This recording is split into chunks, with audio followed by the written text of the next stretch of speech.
Ayoko kasi i-reveal pa muna kung sino siya. So sabi ko, diyan ka lang sa likod ko. Umani na naman ng matinding atensyon si Jillian Ward matapos ang kanyang pag-amin na hindi pa siya handang i-reveal sa publiko ang lalaking itinuturing niyang mystery guy. Sa isang pahayag, diretsahan niyang sinabi na mas gusto muna niyang manatili itong pribado at tahimik.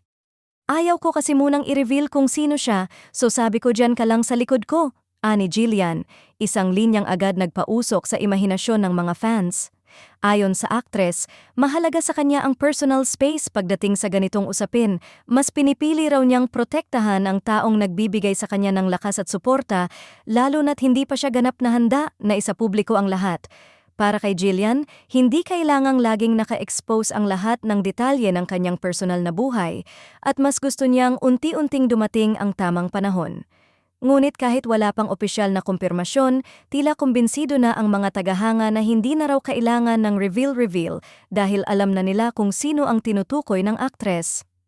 Agad na pumutok ang pangalan ni Eman Bacosa na matagal nang iniuugnay kay Jillian.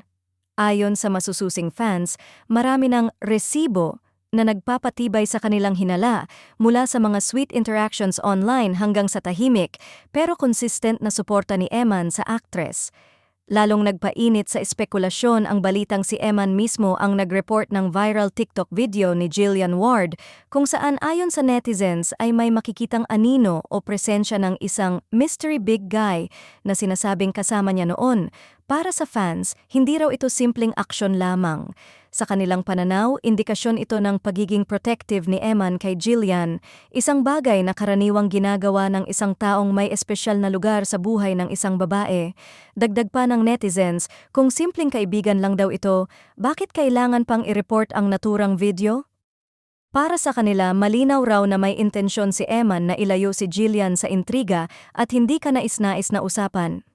Dahil dito, mas lalong naniwala ang publiko na si Eman nga ang lalaking piniling ilagay ni Jillian sa likod muna, malayo sa mata ng lahat, pero malapit sa kanyang puso, malapit sa